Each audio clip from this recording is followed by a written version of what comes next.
Notre rôle maintenant, c'est détecter notre lumière et en profiter au maximum.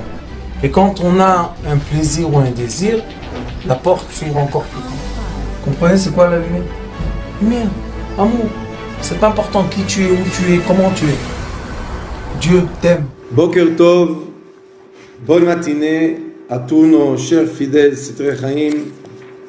Baruch Hashem, malgré que nous sommes peut-être loin physiquement, nous sommes très très proches avec notre cœur et avec notre âme, Baruch Hashem, qui vous aime et on est lié. Il n'y a pas de distance quand on cherche l'amour de son prochain, l'amour proche, l'amour propre.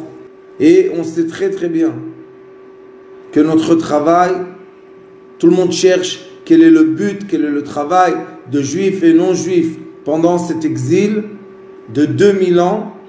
Le travail est de retrouver l'amour propre de son prochain. Ve'ahavta lereacha kamocha. Il faut savoir aimer son prochain. Et oui, malheureusement, on n'arrive pas encore à comprendre la signification de la haine de son prochain. On n'arrive pas à comprendre, on n'arrive pas à rapprocher ce problème à notre cœur. On n'arrive pas. On arrive très facilement d'avoir la haine de notre prochain et on n'arrive pas d'avoir l'amour propre. Surtout de qui? Pas de ceux que c'est facile de les aimer. Ceux qui sont à l'inverse de nous. Ceux qui sont à l'autre polarité. Si nous on est dans une polarité positive, eux ils sont dans la polarité négative, on doit tous se rejoindre dans le point zéro. Être humble. Être anav, comme Moshe Rabbeinu. Même Pharaon, qui était le grand sorcier de la génération, Moshe Rabbeinu a prié pour lui. Et Pharaon, il a dit, prie pour moi, s'il te plaît, prie pour moi. Moshe Rabbeinu, il a dit, oui, je vais prier pour toi. Et la preuve qu'il a été sauvé. Et il a fait tchouva. Et après, il est parti, Yona. Yona, le prophète, il est parti là-bas, à Ninvé. Et le roi Pharaon est devenu le roi de Ninvé. Et quand il a entendu de Yona, le prêtre, qu'il y a une xéra, qu'il y a chas v'shalom, quelque chose de mal qui va se passer à cause de la haine gratuite, tout de suite, il a commandé de faire un jeûne aux êtres humains et même au bétail. Tout de suite, il a compris, tout de suite, parce qu'il a assez souffert en Égypte. Mais malheureusement, quand chacun de nous a une vision microscopique seulement de sa petite zone de confort, et il ne comprend pas qu'on est tous dans une grande zone de confort, alors on n'a pas la conscience et on n'a pas le besoin intérieur de comprendre c'est quoi l'amour de son prochain, l'amour propre. Et ça commence dans le petit noyau de la famille. Ça commence entre moi et ma femme, moi et mon mari. On ne se marie pas avec celui qui nous ressemble. On se marie avec celui qui est l'opposé de nous pour avoir une sphère entière.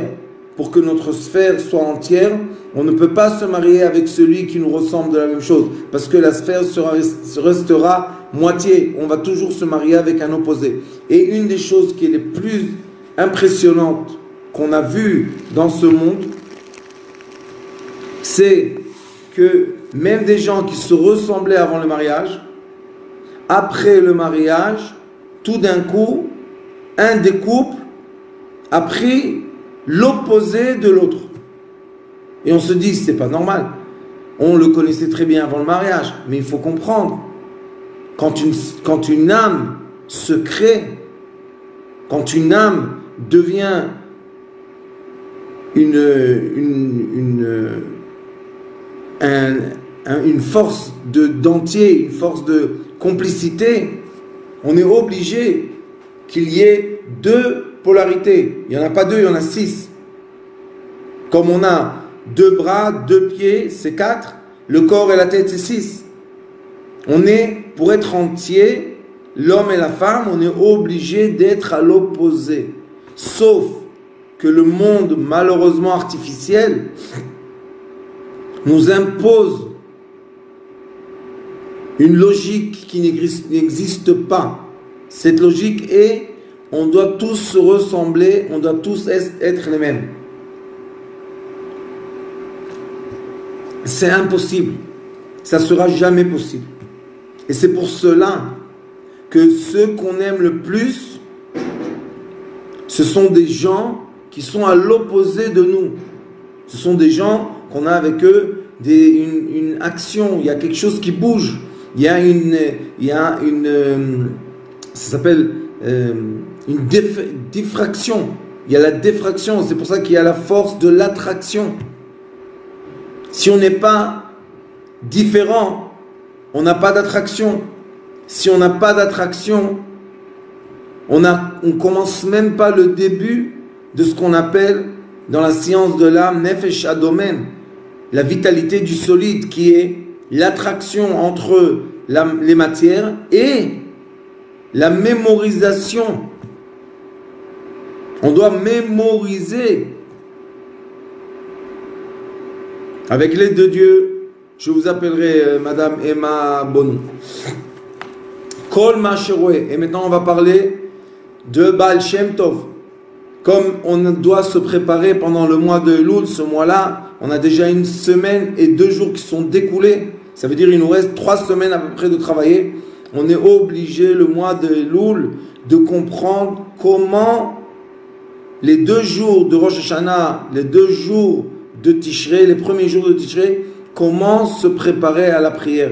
Qu'est-ce qu'on doit faire pour que nos prières soient accueillies dans les cieux? Et il nous dit, et on est arrivé au Seif Lev. Vous savez c'est quoi Lev en hébreu? Lev c'est cœur. On est arrivé maintenant au chapitre cœur.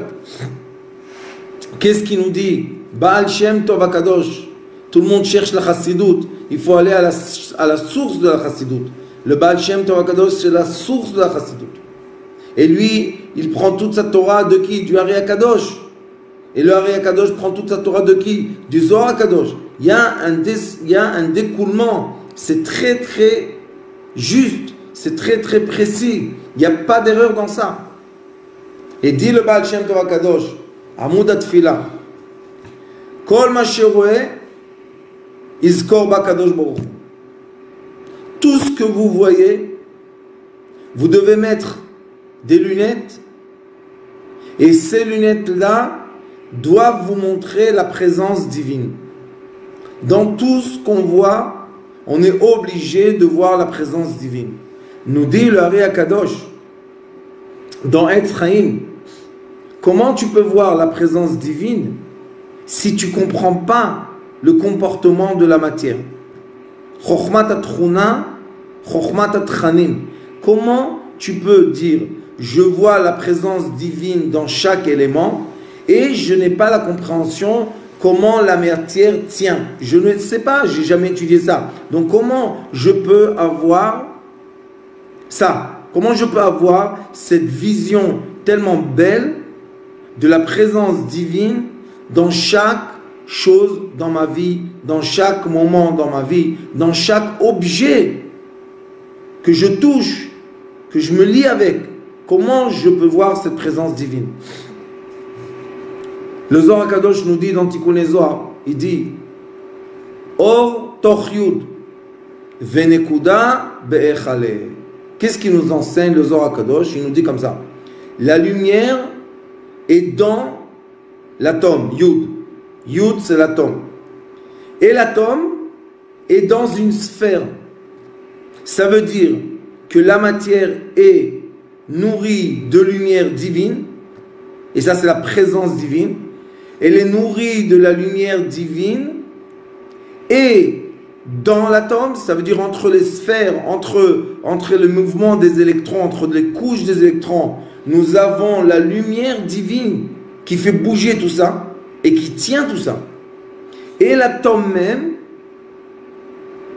se comporte des façons dans lesquelles il se comporte, parce que l'atome, même lui-même, il est dans une sphère de lumière qui influence le comportement de l'atome. Et c'est pour cela qu'on voit, et je vous en ai parlé beaucoup de fois, une grande question que j'ai posée aux grandes personnes de la chimie.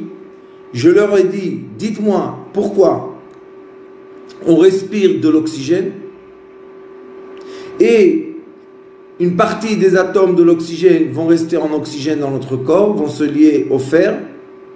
Une partie des atomes d'oxygène vont se lier au carbone et on va expirer le CO2. Et une partie des atomes d'oxygène vont se lier et au carbone et à l'hydrogène et vont créer du sucre. Et une partie des atomes d'oxygène vont se lier à H2O, à 2 atomes d'hydrogène, et on va avoir dans notre corps du liquide. Qui leur donne l'ordre de le faire? Et est-ce qu'on peut prévoir ça? Est-ce qu'on peut, nous, les êtres humains, comme on pense qu'on est les rois du monde et on gère tout, est-ce que nous, on est capable de programmer à l'avance? Est-ce qu'on est capable de programmer à l'avance le comportement de chaque atome d'hydrogène ou d'oxygène ou de carbone? Impossible. Donc, il y a quand même une force qui est invisible à nos yeux, que cette force-là, c'est elle qui dirige les atomes. On parle de hydrogène, c'est l'atome le plus petit avec un électron. Tout est programmé par une lumière immense, géante, au-delà de nous, que cette lumière-là, elle se comporte d'une façon qui a été écrite. C'est quelque chose qui n'a pas été caché. C'est quelque chose qui est dévoilé dans les livres. Sauf ce qu'il faut faire, c'est étudier. Et quand on étudie, plus qu'on va étudier, et mieux on va comprendre. Mieux on va comprendre, mieux on va être capable. Et il faut comprendre ça, la capacité de l'être humain. Je veux être capable de voir avec mes yeux la présence de Dieu. Pourquoi? Parce que quand je vois la présence divine dans chaque chose, je comprends que j'ai un Père immense, beaucoup plus grand que nous, des infinis de fois, que ce Père-là, il fait attention à nous. Ça veut dire qu'il fait attention à chaque atome qu'on respire, imaginez-vous. Chaque atome, c'est minuscule atome. Il fait attention à chaque atome, que celui-là se lie avec le fer dans notre sang, les globules rouges, et qu'il aille nourrir les cellules. L'autre, il va le lier avec le CO2, il va être la destruction de la cellule et il va être expiré à l'extérieur. L'autre va se lier avec l'hydrogène et on va avoir du liquide dans notre corps. On a 70% du corps liquide. L'autre va se lier avec le carbone et l'hydrogène, va devenir du sucre. Le sucre est l'essence essentielle de toutes les cellules pour qu'on puisse fonctionner. Si on n'a pas de sucre, les muscles arrêtent de fonctionner. Malheureusement, c'est très dangereux parce que la respiration, les poumons dépendent du système musculaire. Et si par malheur le système musculaire arrête de fonctionner, on s'étouffe à mourir. Donc chaque instant qu'on respire, et c'est ce qu'a dit David Ameler, Al kol neshima o neshima ta'alelia, sur chaque respiration je dois remercier le bon Dieu. Pourquoi? Parce que Hashem Yitbarach, il fait attention à chacun de nous. Et c'est ce qu'il dit ici, Baal Shem Tov, rappelle-toi, Dieu, si c'est dans les moments d'amour, Imahava, Iskor Ahavat Hashem Yitbarach, quand on a des moments d'amour, quand on sent qu'on est aimé, quand on sent que quelque chose réussit, quand on sent qu'on s'est sauvé d'un malheur, quand on a des sentiments, Kirvat Elokim Litov, ça veut dire que je suis très très très heureux d'une présence d'amour qui m'entoure, qui m'enveloppe. À ce moment-là, il faut se rappeler, cette chaleur, ce moment découle de la présence divine. C'est pas du hasard, c'est pas pour rien. Il y a une bonne raison. Hier, on a parlé avec ma femme, la rabbinite. On s'est dit, hier c'était dimanche. Normalement, dimanche du matin au soir, je ne suis pas du tout à la maison, je suis à la Dania. Je lui ai dit, comment on aurait fait? Elle a une voiture avec 5 places. Et on est là-bas, Bliarinara, 10, 12, 13, je ne sais pas combien. Comment on aurait fait? Comment on aurait tout mis dans la voiture? Comment elle se serait sauvée du feu? Eh bien, Kadosh Baruch Hu, qui sait tout ce qui va se passer, il est au-delà du temps. Il nous a tous envoyés loin, et il a laissé là-bas 2 filles à moi, qui sont rentrées avec quelqu'un de gentil, quelqu'un qui nous a fait un chesed, quelqu'un qui était en voiture avec sa femme. Il a vu une de mes filles courir dans la rue, il a dit, tu cours. Elle a dit, je sais pas comment me sauver. Il a dit, rentre dans la voiture. Elle a dit, j'ai une sœur, amène ta sœur. Et ils sont rentrés dans la voiture, et ils ont été sauvés de cette façon. Vous comprenez un peu? Ça, dans le moment de rigueur de feu, on devient tous frères. On devient tous des frères. Et ne vous trompez pas. Le monsieur qui a pris mes 2 filles, qui les a sauvées du feu et du gaz toxique qu'il y a là-bas, eh bien lui, il n'a pas une kippa sur la tête. Ne vous trompez pas du tout. Il a dans le cœur l'amour. Mais cet amour-là, comment il est sorti? Comment on l'a vu? Eh bien, on l'a vu se manifester, malheureusement, dans un moment très dur de feu et de rigueur. Eh bien, dans la rigueur, il y a l'amour de Dieu. C'est ce qu'il dit le Baal Shem Tov Kadosh. Ve'im yir'a. Et s'il y a malheureusement de la rigueur, eh bien, rappelle-toi de Dieu. Izkor irat Hashem itbarach kayadua bekama mekomot. On doit se rappeler de la présence divine. La présence divine est la reine aussi dans les moments de rigueur. Et comme il est écrit que tous les moments sont composés de bien et de mal, ça veut dire que nous, on doit regarder tout le temps dans ce monde qui est un monde polaire, de polarité, on doit tout le temps s'adresser notre visage vers la miséricorde divine qui existe à chaque moment. Et vous savez, le jour de Rosh Hashanah, qu'on dit que c'est le jour, ce sont les 2 jours les plus importants de l'année parce que tout s'écrit, tout ce qui va se passer cette année va s'écrire pendant Rosh Hashanah. Et Rosh Hashanah, dans la prière, on dit Mi Baesh, Chazve Khalila, qui va être endommagé par le feu. C'est pas de la rigolade. Quand une forêt entière brûle et les nuages créent de l'obscurité sur la ville de Jérusalem, c'est pas de la blague. Mais ça, déjà, ça a été écrit Rosh Hashanah dernier. Pourquoi? Parce que malheureusement, on a continué, et je le dis, il faut avoir le courage de dire, on a continué la haine gratuite, on n'a pas arrêté la haine gratuite. Pour rien. Laisse la personne tranquille. Tu l'aimes pas, tu as le droit, mais laisse-la tranquille. Tu la hais, ça veut dire que tu la laisses pas tranquille. Pourquoi? Laisse les gens tranquilles. Ça sert à rien. Après, quand on voit une personne souffrir de la haine gratuite, combien d'efforts on doit mettre pour l'aider pendant ses problèmes de douleur. C'est incroyable.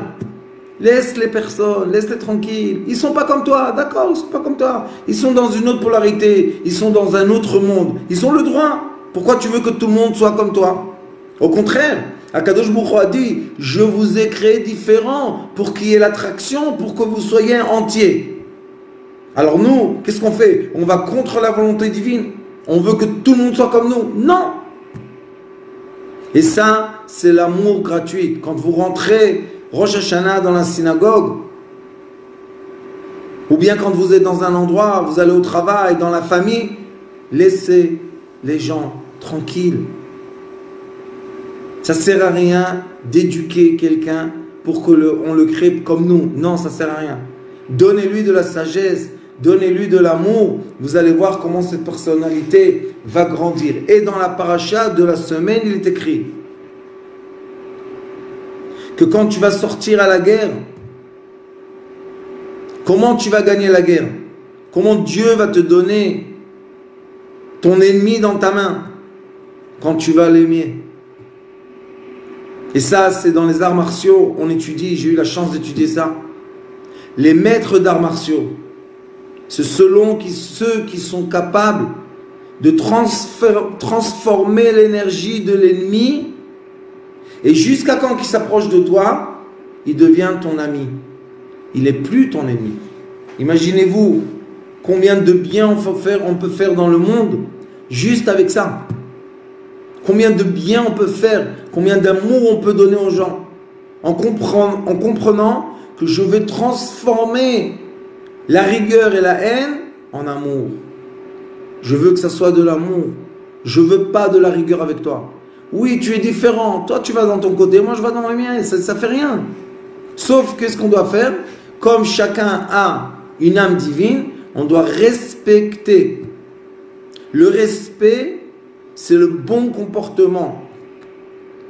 Donc on va respecter ceux qui sont différents.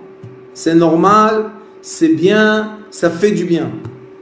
Et après qu'on les respecte, après qu'on respecte les gens, Baruch Hashem, on a autour de nous une communauté respectueuse qui est créée de gens différents, parce que chacun de nous doit représenter une énergie différente que Dieu a créée dans le monde.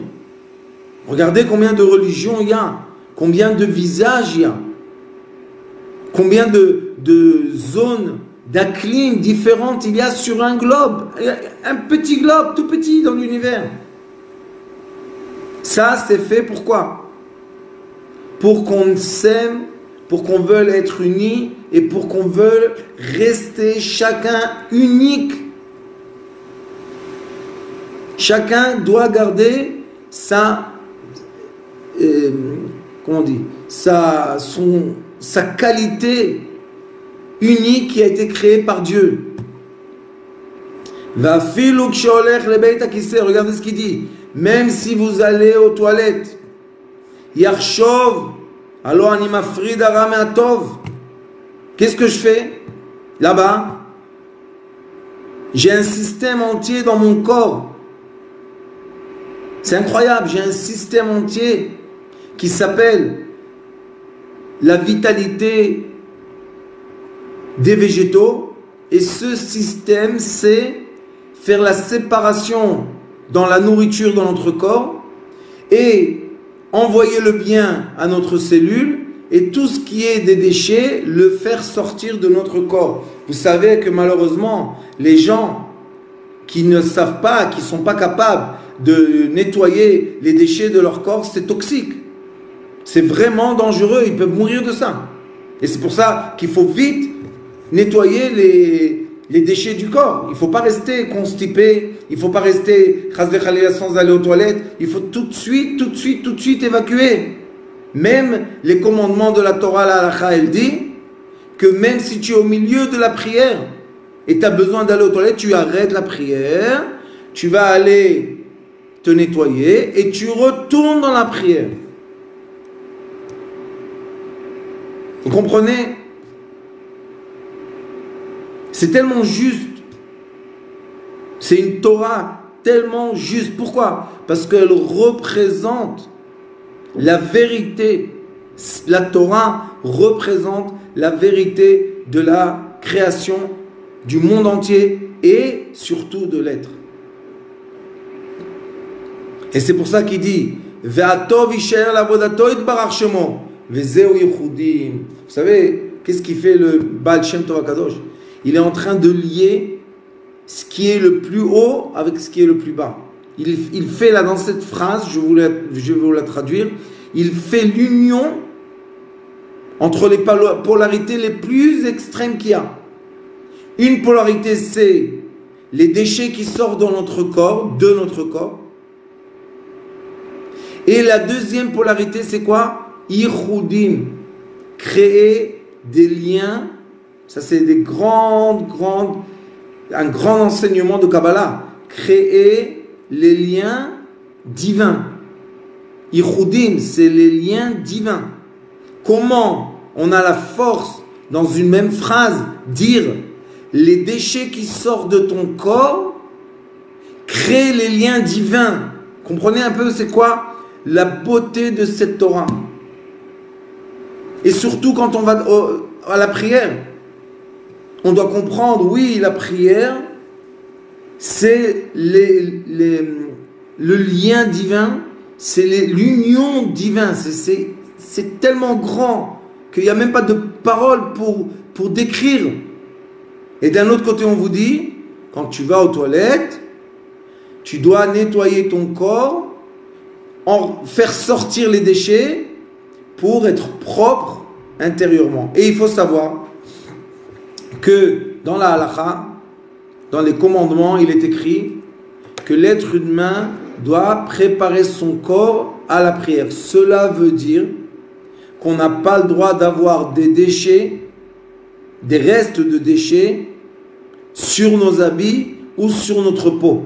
Et c'est pour ça qu'après qu'une personne fait ce qu'elle fait, il faut se rincer avec de l'eau, se nettoyer comme il faut pour que l'endroit soit propre. Comme il y a en Europe, par exemple, les bidets.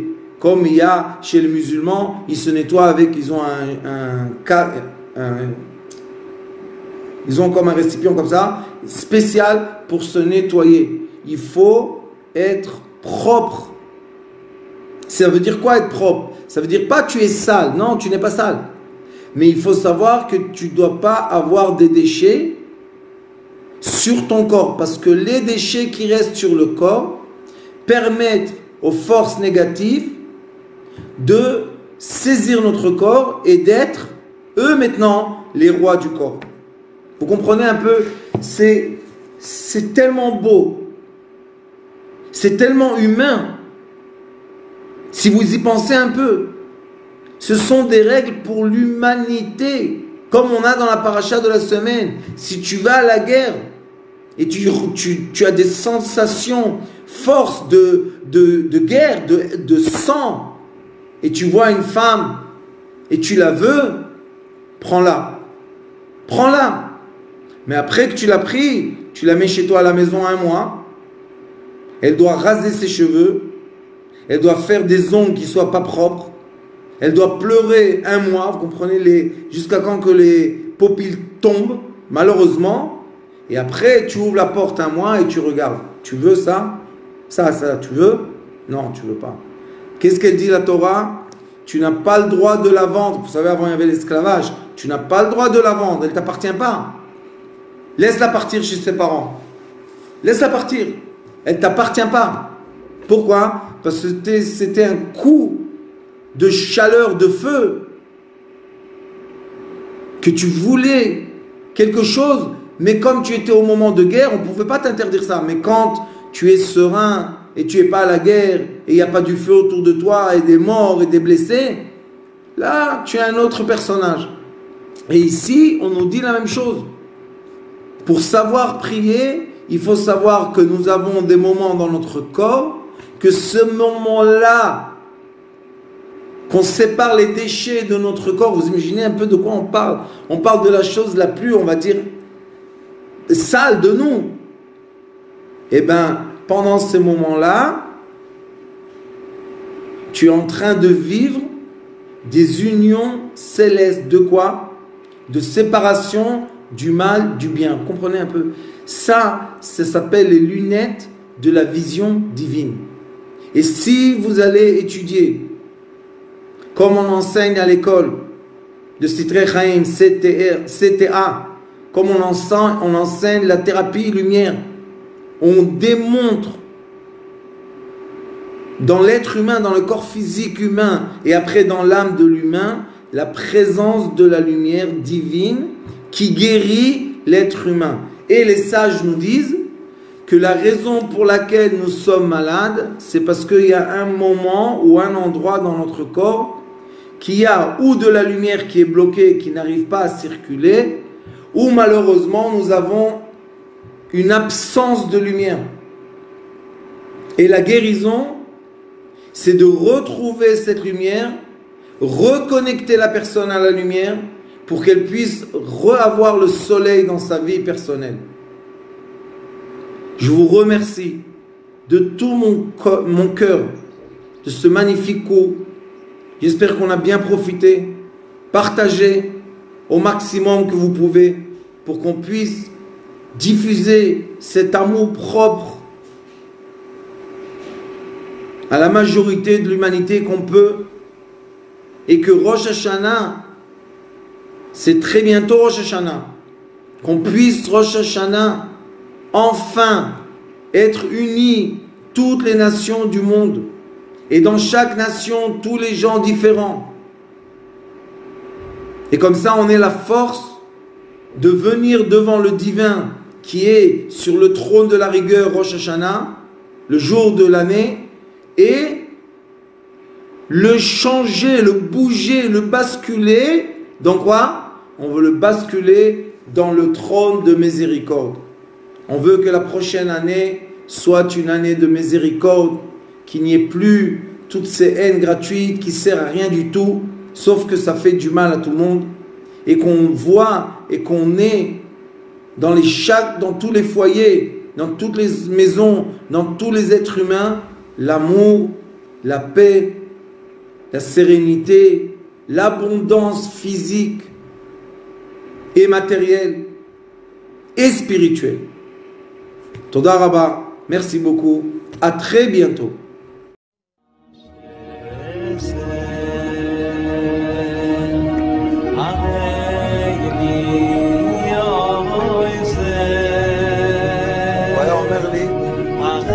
בבית שלי יש מלאכים, לא רוצה לצאת